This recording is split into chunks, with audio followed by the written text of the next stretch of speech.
കണ്ടതിന് ശേഷം സുരേഷ് ഏട്ടൻ പറഞ്ഞു ഗണേഷ് കുളിച്ചു എന്നൊരു ഇത് വന്നിട്ടുണ്ട്. അപ്പം സുരേഷ് ഏട്ടൻ ഗണേശേട്ടൻ വിളിക്കുകയോ അല്ലെങ്കിൽ മെസ്സേജ് ചെയ്യുകയോ ഈ പടം കണ്ടതിന് ശേഷം എന്തെങ്കിലും?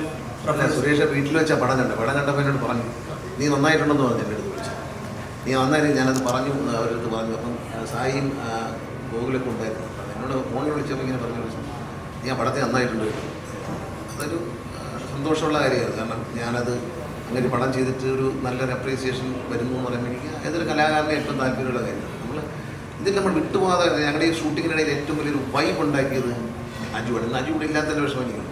അജുവാണ് ഇതിനിടയിൽ നിറഞ്ഞ ആ ചെറിയ മുറിക്കകത്ത് നിറഞ്ഞതൊരു ഈ വീടിൻ്റെ ഐശ്വര്യം അജു എന്ന് നമുക്ക് പറയാൻ പറയാം. അത്തരത്തിൽ ഈ വീടിൻ്റെ ഐശ്വര്യമായിട്ട് നിൽക്കുകയും ഓരോ ഞാനും ആ ബെഡിൽ കിടക്കുമ്പോൾ വരുന്ന സീനൊക്കെ ഉണ്ട്. അജു വന്ന് ബഹുമാനവും കാണിക്കുന്നുണ്ട് എൻ്റെ അടുത്ത്.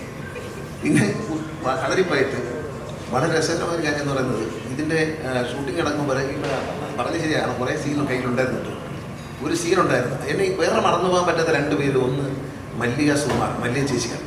മല്ലിക ചേച്ചിയുടെ ഒരു ശബ്ദം ഞങ്ങൾ ലളിത ചേച്ചിയാണ് കൊണ്ട് നോക്കാൻ പോയത്. പക്ഷേ ലളിത ചേച്ചി അപ്പോഴത്തേക്കും സുഖമില്ലാതെ.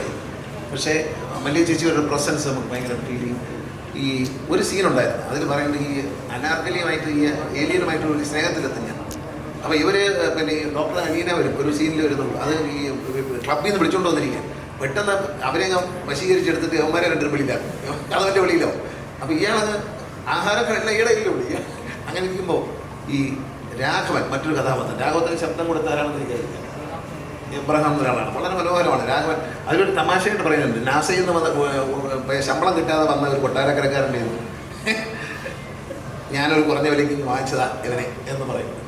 അപ്പോൾ അതൊക്കെ വേറെ രസകരമായ ഒരു പഞ്ച് തരുന്നത്. എൻ്റെ നാട്ടിൽ പത്തനാപുരത്തേക്ക് ഇപ്പോൾ ഭയങ്കര ഒരു ട്രോളുണ്ട്. എന്താണെന്നറിയാം, എൻ്റെ ഓഫീസിലെ കാര്യങ്ങൾ നോക്കുന്ന രണ്ടാൾക്കാർ ഞാനുള്ളപ്പോഴും ഇല്ലാത്തപ്പോഴും. ഒരാൾ ഒരു സാമാന്യ ഒരാൾ, മറ്റൊരാളെന്ന് പറഞ്ഞാൽ ഒരു 120 കിലോ തൂക്കവും ഒരു 6 അടി പൊക്കവും കുഞ്ഞുങ്ങളുടെ മനസ്സുമുള്ള ഹാരിസ് എന്നൊരാളാണ്.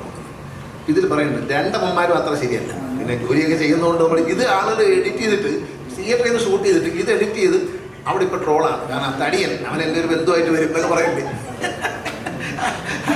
ആ സാധനം എഡിറ്റ് ചെയ്തിട്ട് എൻ്റെ ഓഫീസിലെ കാര്യമായിട്ട് ഇട്ടിരിക്കുകയാണ്. കാരണം ഞാൻ അവരെ പറ്റി കമൻറ്റ് പറയും. അവരൊക്കെ പൊട്ടിച്ചിരിക്കുക സന്തോഷം. അവിടെ നിന്നില്ല, അവർ നാട്ടുകാരോട് ഉണ്ടാക്കിയ ഒരു ട്രോളാണത്. അതൊരു അറിയാതെ പറഞ്ഞു പോയൊരു സാധനമാണ്. അത് കറക്റ്റായിട്ട് സിങ്ക് ചെയ്ത് നാട്ടുകാർ കണ്ടപ്പോൾ കോറിലേറ്റ് ചെയ്യണത്.